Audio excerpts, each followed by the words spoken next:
नमस्कार।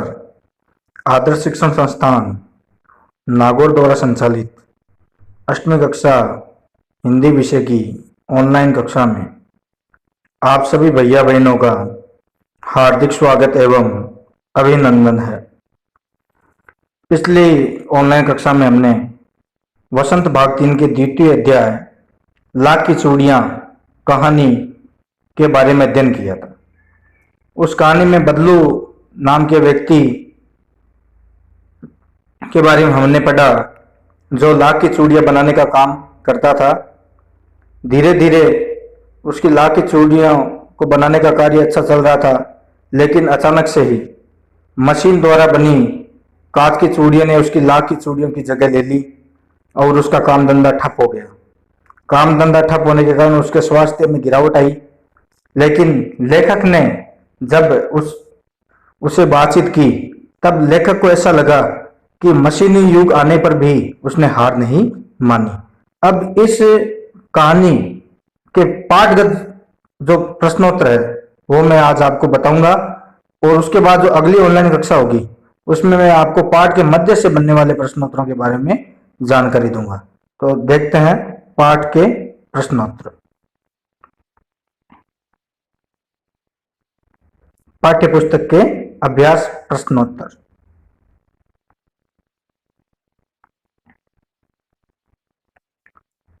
पहला प्रश्न है, बचपन में लेखक अपने मामा के गांव चाव से क्यों जाता था और बदलू को बदलू मामा न कहकर बदलू काका क्यों कहता था? ये हमने पाठ के शुरुआत के तृतीय पैराग्राफ में पढ़ा था। इसका उत्तर होगा, बचपन में लेखक अपने मामा के गांव चाव से इसलिए जाता था क्योंकि वहां बदलू उसे लाख की गोलियां बनाकर देता था जो उसे पसंद थी। लेखक उसे बदलू मामा न कहकर बदलू काका इसलिए कहता था क्योंकि गांव के सभी बच्चे उसे बदलू काका कहते थे, तो लेखक भी उन्हें बदलू काका कहने लग गया, जबकि लेखक को बदलू मामा ही कहना चाहिए था। यह कहानी के शुरुआत में बताया गया है।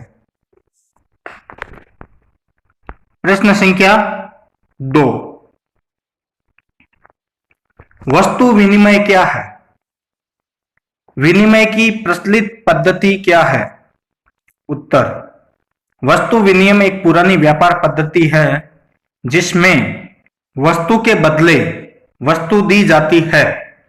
पुराने समय में वस्तु के बदले पैसे का लेन देन नहीं होता था, लेकिन वर्तमान के आधुनिक व्यापार पद्धति में वस्तु के बदले रुपयों का लेन देन होता है। तो सीधा साधा अर्थ है, वस्तु विनिमय क्या है?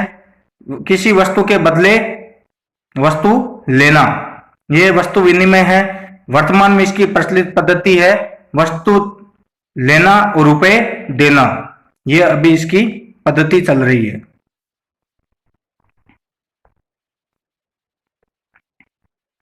अगला प्रश्न, मशीनी युग ने कितने हाथ काट दिए हैं? इस पंक्ति में लेखक ने किस व्यथा की ओर संकेत किया है? उत्तर, मशीनीकरण के कारण हस्तशिल्प पर बहुत बुरा प्रभाव पड़ा है।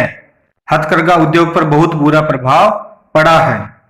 मशीनों के आ जाने से कई लोगों की आमदनी का साधन बंद हो रहा है। लोग बेरोजगार हो गए हैं। पैतृक व्यवसाय बंद हो गया है। ऊपर लिखी गई पंक्ति बदलू की दशा की ओर संकेत करती है। लाख की चूड़ियों का व्यवसाय बंद हो गया, इसका उसके जीवन पर बहुत गहरा प्रभाव पड़ा है। उसकी आर्थिक स्थिति और स्वास्थ्य बिगड़ गया।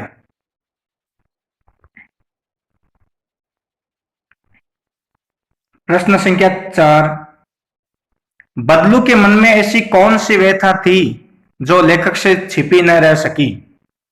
इसका उत्तर होगा, मशीनीकरण के आने से तथा कांच की चूड़ियों के प्रचलन एवं गांव में औरतों के कांच की चूड़ियों के पहनने के कारण बदलू का व्यवसाय बिल्कुल बंद हो गया था। उसकी आर्थिक स्थिति भी खराब हो गई थी। अपना पैतृक काम खो देने की व्यथा लेखक से छिपी न रह सकी।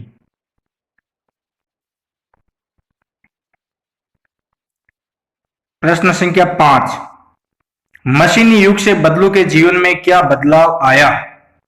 उत्तर, मशीन युग के कारण बदलू का सुखी जीवन दुख में बदल गया था। गांव की सारी औरतें कांच की चूड़ियां पहनने लगी थी। बदलू की कला को अब कोई नहीं पूछता था। उसकी चूड़ियों की मांग अब नहीं रही थी। इसी कारण शादी ब्याह से मिलने वाला अनाज, कपड़े तथा अन्य उपहार उसे नहीं मिलते थे। उसकी आर्थिक हालत बिगड़ गई, जिससे उसके स्वास्थ्य पर भी बुरा असर पड़ा था।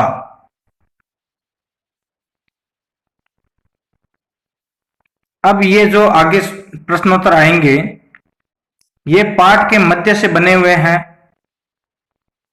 जो अति लघुतरात्मक एवं लघुतरात्मक प्रश्न है। प्रश्न संख्या 1, शादी विवाह के अवसर पर बदलू क्या जिद पकड़ लेता था? उत्तर, शादी विवाह के अवसर पर बदलू सुहाग की चूड़ियों का मुंह मांगा दाम लेता था। यहां तक कि उसके लिए उसकी घरवाली को सारे वस्त्र, ढेरों अनाज, उसकी पगड़ी व रुपए पैसे भी मिला करते थे। प्रश्न संख्या 2, बदलू का स्वभाव कैसा था? उत्तर, बदलू स्वभाव से बहुत सीधा था, किसी से भी झगड़ा नहीं करता था। प्रश्न संख्या 3,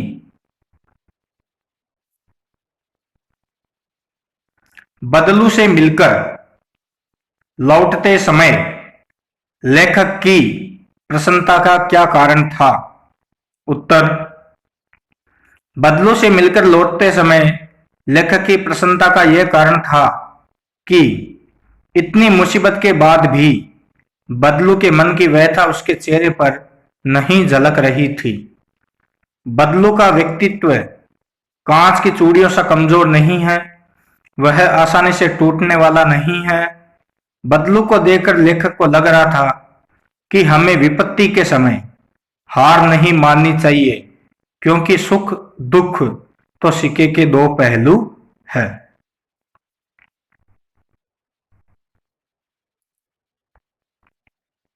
प्रश्न संख्या 4, लाख की चूड़ियां किससे व किस प्रकार बनती है? तो ये किताब में नहीं बताया गया है, ये मैंने अलग से प्रश्न डाला है। लाख की चूड़ियां किससे व किस प्रकार बनती है? इसका उत्तर होगा, लाख की चूड़ियां लाख नामक पदार्थ से बनती है। पहले लाख को गर्म करके पिघलाया जाता है, फिर लकड़ी की चौखट पर उसे सलाख के समान पतला करके चूड़ी का आकार दिया जाता है। उसके बाद गोल बेलन जैसे गुटके या मुंगरी में डालकर उन्हें सही आकार देकर उस पर रंग किया जाता है। इस प्रकार से लाख की चूड़ियां बनती हैं।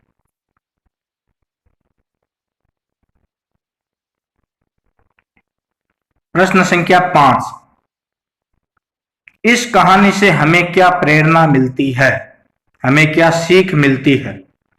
उत्तर, इस कहानी से यह प्रेरणा मिलती है कि मशीनी युग में भी हमें हाथ से बनी चीजों को अपनाना चाहिए, हथकरघा उद्योगों को बढ़ावा देना चाहिए, उन्हें आगे बढ़ाने का प्रयास करना चाहिए। इस प्रकार से ये 5 प्रश्न पाठ्य पुस्तक के मध्य से लघुतरात्मक रूप में बने हैं, जो आपको अपनी उत्तर पुस्तिका में लिखना है। पाठ के जो 5 प्रश्न मैंने बताए थे वो भी आपको लिखने हैं। कुल मिलाकर मैंने आज आपको 10 प्रश्न बताए हैं जो आपको उत्तर पुस्तिका में लिखने हैं। अगली ऑनलाइन कक्षा में आपको पाठ के मध्य से बनने वाले वस्तुनिष्ठ प्रश्नोत्तर, अति लघुतरात्मक प्रश्नोत्तर एवं अनुमान, कल्पना व भाषा की बात, ये सभी प्रश्नोत्तर समझाए जाएंगे। तब तक के लिए नमस्कार, धन्यवाद।